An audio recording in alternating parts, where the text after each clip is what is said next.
提醒咱的观众朋友，若阵趁钱较好趁，为什么伊唔家己趁，煞好心报你趁呢？这诈骗调查局呢抓到一个诈骗集团，涉嫌假造是外国的外送平台，伫面册顶头成立这卖种页，讲会当替人找头路，甲这个民众加入去咱的群组。一开始呢，先提供家庭代工的工课有付薪水互因，这个被害人相信了后，才拐因来做这投资虚拟货币。8个月内，受害者就上百人，损失的金额加起来有超过3000万。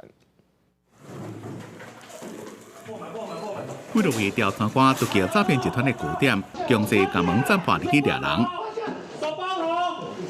分做2个所在搜查，当场抓到8个人，一个共部扣查手机啊，看内面对话内容，这个拢是犯罪证据。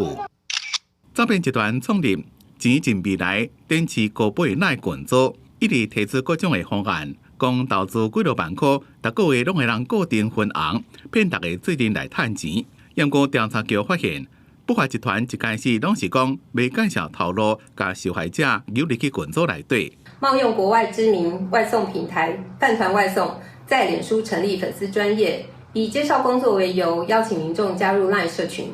一开始在社群内发布家庭代工，实际发放工作报酬，并搭配虚假的投资获利截图，诱使被害人购买台达币投资。调查局分析，这款诈骗案件甲传统的吃、套、杀手法佫升级，先提供文章写手、家庭代工等各种工作，互民众接案，营造翕丽的假象。伫得到民众的信任了，结果等一寡假投资的信息来洗脑。